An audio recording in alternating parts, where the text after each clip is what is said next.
Bonjour Philippine Rochemort, Bonjour Raphaël Dedapré. commissaire national à la tête des guides aînés chez les guides et scouts d'Europe. Vous nous présentez aujourd'hui la branche dont vous avez la charge. Donc au sein du mouvement, la branche feu, c'est celle des aînés. Entre 17 et 19 ans, les guides aînés construisent leurs activités en équipe au sein d'un feu pilote, autour notamment des dimensions de l'aventure, du service et de la prière. C'est l'occasion pour elles de vivre de belles aventures, de rêver leurs projets, parfois un peu fous, et surtout de vivre leurs rêves avec audace. En tout cas, c'est vraiment ce à quoi on les encourage. À la suite de ces 2 années, on propose aux guides aînés de s'engager comme cheftaines auprès des louvettes, des guides ou des guides aînés. Et donc toutes ces cheftaines restent des guides aînés en service et elles se retrouvent donc au sein des feux intermaîtrises. L'objectif du feu, c'est aussi que chacune prenne du temps pour elle, pour se ressourcer, pour se former, pour se construire.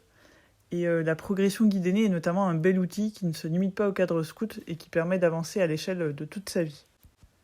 L'idée, c'est aussi d'accompagner chacune à trouver sa place dans le monde, voilà, parce que le monde compte sur nous, a besoin de chacune, à des places différentes, et ce serait vraiment dommage de ne pas prendre notre place là où le Seigneur nous appelle, dans le monde, pour être des témoins d'espérance autour de nous. La branche vient de vivre son rassemblement de Toussaint à Paray-le-Monial où vous étiez 1000. Pouvez-vous nous faire un petit retour d'expérience ? Cette année, 1000 guides aînés des guides et scouts d'Europe ont répondu à l'appel de l'aventure pour venir vivre la 45e édition du rassemblement de Toussaint à Paray-le-Monial. Pareil, c'est vraiment un moment phare de l'année. C'est l'occasion de découvrir ou de redécouvrir l'aventure de la route, de rencontrer des guides aînés qui viennent des 4 coins de France et même d'Europe. Et c'est un super moyen de lancer pleinement son année scout. Alors, Pareil, concrètement, qu'est-ce qu'on y fait À Pareil, on vit la route dans toutes ses dimensions. La marche, parfois sous la pluie, les rencontres, la fraternité, les temps de service, la vie de camp, la découverte d'une région. Et bien sûr, cette route, elle est toujours orientée. Quand on vient à Paray, on marche vers la cité du cœur de Jésus. Cette année, notre thème était Va, vie et deviens. Donc on a vraiment souhaité mettre l'accent sur l'aventure et la dimension missionnaire. On a eu la joie d'accueillir Dauphine Savy, la cofondatrice de la mission Isidore et des WEMS, qui nous a offert un beau témoignage et qui nous a donné plein de pistes concrètes à mettre en place dans la vie des feux.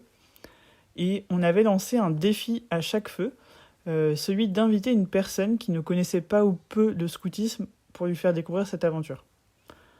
On a également accueilli Monseigneur Gancy, qui est l'observateur permanent du Saint-Siège au Conseil de l'Europe. Il est venu rencontrer notre branche aînée, donc c'était une grande joie pour nous, parce que notre mouvement a une réelle vocation européenne, et on était également très heureuse de compter parmi nous une 50aine de guides aînés étrangères. En tout, il y avait 11 pays représentés.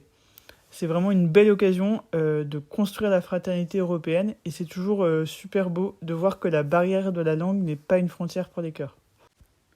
Pour vous citer quelques moments forts, il y a les retrouvailles, toutes les retrouvailles, avec notamment le deuxième soir où l'ensemble des tronçons se retrouvent au même endroit, sur le même bivouac.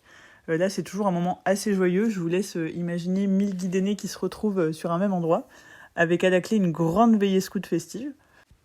L'avant-dernier jour, du coup, il y a un temps de pèlerinage vers Paray, un passage à la chapelle de la Visitation, et puis le soir, une veillée d'adoration tout ensemble donc dans la basilique.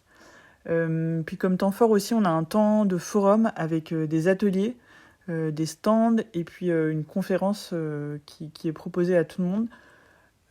Et cette année, on a proposé donc dans un esprit d'aventure, le dernier jour, une course d'orientation dans la ville de Paray. Voilà, en tout cas, Paray, c'est vraiment beaucoup de joie, beaucoup d'aventures et une vraie richesse, je pense, pour la branche aînée de pouvoir se retrouver chaque année à Paray-le-Monial. Merci beaucoup Philippine. Je le rappelle, vous êtes commissaire national à la tête des guides aînés chez les guides et scouts d'Europe. Excellente journée à vous.